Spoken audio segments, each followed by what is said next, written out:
सांसद योगी आदित्यनाथ से सुदर्शन संवाददाता क्रांति किशोर मिश्रा की खास बातचीत। जब योगी आदित्यनाथ से असम में हुई हिंसा के बारे में पूछा गया तो उन्होंने क्या कुछ कहा, आइए आपको सुनवाते हैं। असम में जो कुछ हुआ उसे पूरी दुनिया ने देखा। पूरी दुनिया ये मान रही है कि ये बांग्लादेशी घुसपैठ का नतीजा है। यहाँ पे जो विदेशी अखबार जो हिंदुस्तान में प्रकाशित होते हैं, वाशिंगटन पोस्ट जैसे, उन्होंने भी ये माना कि ये बांग्लादेशी घुसपैठ का नतीजा है। लेकिन हमारी जो केंद्र सरकार है वो इसको वोडो उग्रवाद का नाम दे रही है। क्या ये उचित है? देखिए, मूल तथ्य से ध्यान भटकाने का एक शरारत है, और शरारत इसलिए भी है क्योंकि बांग्लादेशी घुसपैठियों को असम के अंदर या वेस्ट बंगाल के अंदर मजबूत करने में इन सरकारों का योगदान है। शुरू से ही कांग्रेस ने शुरू से ही असम के अंदर दो नारे दिए थे, कुली और अली का। कुली और अली का मतलब वहां पर कुली के रूप में जो शेष भारत के लोग वहां रोजी रोजगार के लिए गए हैं उन लोगों को, और दूसरा अली का मतलब जो बांग्लादेश से आए हुए मुसलमान हैं उनको स्थापित करके, और असम की जो मूल जनसंख्या थी उस जनसंख्यिकी को पूरी तरह डायल्यूट करना, इस साजिश के तहत वह वहां पर कार्य कर रही थी। क्योंकि बाहरी जो लोग गए थे, इन लोगों को वहां पे वर्क परमिट चाहिए था, और वर्क परमिट के लिए इन्होंने वहां पर इन लोगों को वहां पर स्थापित किया है और उन्हें अपना वोट बैंक बनाया। उनके राशन कार्ड बने हैं, सब कुछ बने हैं। कांग्रेस ने किया है, वेस्ट बंगाल में कम्युनिस्टों ने किया है। तो ये लोग शुरू से इस प्रकार की गतिविधियों को वहां पर अंजाम देते रहे हैं और आज उसका दुष्परिणाम सामने है। स्वाभाविक रूप से सुप्रीम कोर्ट ने भी, यानी कांग्रेस ने, जब आप आश्चर्य करेंगे कि असम के अंदर के घुसपैठ को रोकने के लिए 1984 में एक कानून बनाया था, आईएमडीटी का एक कानून बनाया था, और सुप्रीम कोर्ट ने उसको 3 बार खारिज करने का आदेश दिया है। लेकिन दुर्भाग्य है कि आज तक वह कानून खारिज नहीं हुआ है। जब तक आईएमडीटी जैसे एक्ट खारिज नहीं होंगे तब तक घुसपैठ की समस्या का समाधान नहीं हो सकता। सुप्रीम कोर्ट आदेश देती है, उसके बाद भी सरकार को केवल अपने वोट बैंक की चिंता है, राष्ट्र की चिंता नहीं है। कांग्रेस, जिसका स्वाभिमान समाप्त हो चुका है, स्वाभिमान शून्य हो चुकी है, जिसको इस देश के अंदर 120 करोड़ की आबादी में एक भी स्वदेशी नेता नहीं मिला है, जो इस प्रकार की इसे विदेशी को नेता बना करके जिस प्रकार की अराजकता और जिस प्रकार से राष्ट्र के साथ खिलवाड़ कर रही है, उस कांग्रेस से इसके अलावा उससे कोई उम्मीद नहीं की जा सकती। असादुद्दीन ओवैसी आपके साथ संसद में बैठते हैं। अकबरुद्दीन ओवैसी शायद उनके भाई हैं, हैदराबाद में असेंबली मेंबर हैं। ये लोग मजलिसें करते हैं और कहते हैं कि हिंदुस्तान में दहशतगर्दी का जन्म 6 दिसंबर 1992 के बाद नहीं हुआ। अगर 6 दिसंबर 1992 को जो घटना हुई, अगर वो नहीं होती तो शायद इस देश में दहशतगर्दी नहीं होती है। तो ये क्या आप इसको सही मानते हैं?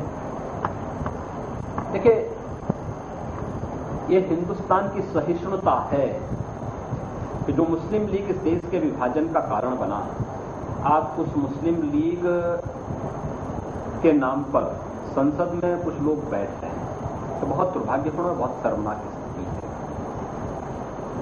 और ओवैसी को इस बात की जानकारी होनी चाहिए कि हिंदुस्तान के नाते, हिंदू बहुसंख्यक होने के नाते वह इस देश के अंदर इस प्रकार की बात कर सकता है। 6 दिसंबर 1992 की घटना एक शौर्य दिवस है, राष्ट्रीय स्वाभिमान का दिवस है, हिंदू चेतना दिवस है, और हम तो कहते हैं कि बार बार इस प्रकार का दिवस आना चाहिए, क्योंकि कोई भी स्वाभिमानी राष्ट्र अपने गुलामी के समय कालखंड में अगर उनके पवित्र स्थानों को विदेशी सेनाओं ने रौंदा है, तोड़ा है और वहां पर कुछ गुलामी के कलंक स्थापित किए हैं, तो एक स्वाभिमानी राष्ट्र का एक कर्तव्य बनता है कि अपनी स्वाधीनता और अपने स्वाभिमान की रक्षा करने के लिए गुलामी के उन कलंकों को हटाए। 6 दिसंबर 1992 को वही घटना अयोध्या में घटित हुई थी, जो इस देश की आवश्यकता थी। इस देश की स्वाभिमानी जनता को जो करना चाहिए था वही सत्य है। देश के अंदर सेकुलरिज्म के आधार पर वह सब कुछ करने की छूट देश और प्रदेशों की सरकारों ने दिया है जो हिंदू विरोधी हो और भारत विरोधी हो। वेस्ट बंगाल के अंदर गो हत्या पर पूर्ण प्रतिबंध का कानून नहीं है। स्वाभाविक रूप से वेस्ट बंगाल से बांग्लादेश आसानी से तस्करी होती है, और वेस्ट बंगाल तक पहुंचने की वेस्ट बंगाल में कोई रोक टोक नहीं है, कोई रोक टोक नहीं। इस बार ईद के अवसर पर हम लोगों ने बड़ा आंदोलन किया। हजारों गायें पकड़ी गई बंगाल के अंदर, सरकार ने मदद करने से इनकार कर दिया। हाई कोर्ट के आदेश के बाद किसी प्रकार से कुछ कार्रवाई की हुई, लेकिन आज भी वहां पर कोई रोक टोक नहीं है।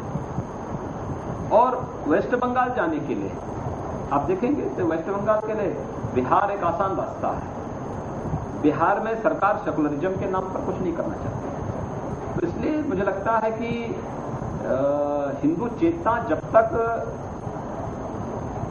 पूरी तरीके से सामने नहीं आएगी और इन मुद्दों पर मरने या मारने की स्थिति में नहीं आएगी, तब तक जो है मुझे लगता है कि इस समस्या का समाधान नहीं हो सकता है।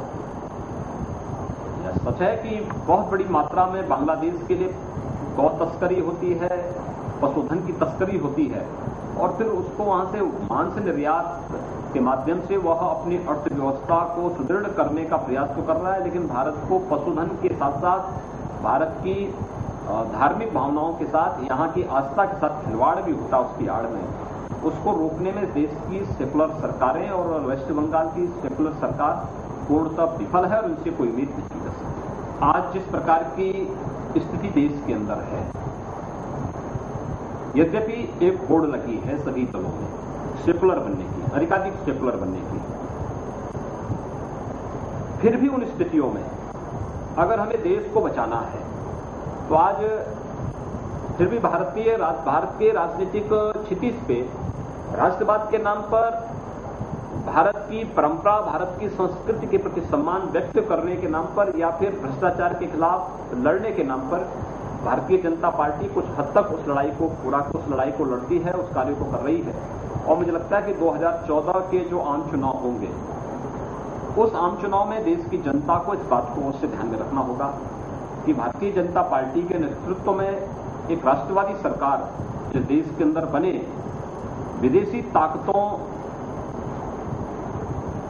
को मजबूत करने के लिए यूपीए सरकार के द्वारा जो षड्यंत्र किए जा रहे हैं, जिस प्रकार से देश में भ्रष्टाचार के नए नए कीर्तिमान स्थापित किए जा रहे हैं, जिस प्रकार से देश के आंतरिक और बाह्य सुरक्षा के साथ खिलवाड़ किया जा रहा है, जिस प्रकार से लचर विदेश नीति के नाम पर भारत की पूरी संप्रभुता को दांव पे लगाया जा रहा है, जिस प्रकार से महंगाई से आम जन को तबाह किया जा रहा है और अंततः इस देश को अराजकता और गृह युद्ध की ओर धकेलने की साजिश हो रही है, उससे कोई मुक्त कर सकता है, क्योंकि राष्ट्रवादी चेतना की सरकार कर सकती है और काफी हद तक भारतीय जनता पार्टी उसकी भरपाई कर सकती है।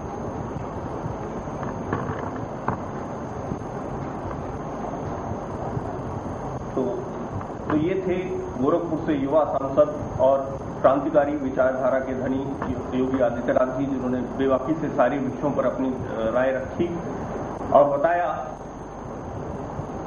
कि इस समय देश यूपीए नीति गठबंधन के द्वारा विदेशी ताकतों के हाथों में खेल रही है और एक राजनीतिक विकल्प इस समय हिंदुस्तान के भीतर मौजूद है और 2014 में मतदाताओं को जागरूक होकर के राष्ट्रवादी ताकतों को विजयी बनाना होगा, जिससे कि भारत पुनः अपनी आर्थिक सामाजिक संप्रभुता को वापस पा सके। क्रांति किशोर मिश्र, सुदर्शन टीवी। तो आपने सुनी योगी आदित्यनाथ गोरखपुर से बीजेपी सांसद, उनसे खास बातचीत, तमाम तरीके के मुद्दों पर उन्होंने आप इतनी बेबाकी से राय रखी और खासतौर से उन्होंने ये कहा कि अगर सेकुलरिज्म से देश को बचाना है और भारत को एक प्रगति के पथ पर ले जाना है तो उसका एकमात्र विकल्प सिर्फ बीजेपी है और 2014 के आम चुनाव में जनता को इस बात का ध्यान रखना पड़ेगा। सुदर्शन विशेष में आज इतना ही, मुझे दीजिए इजाजत। जय हिंद।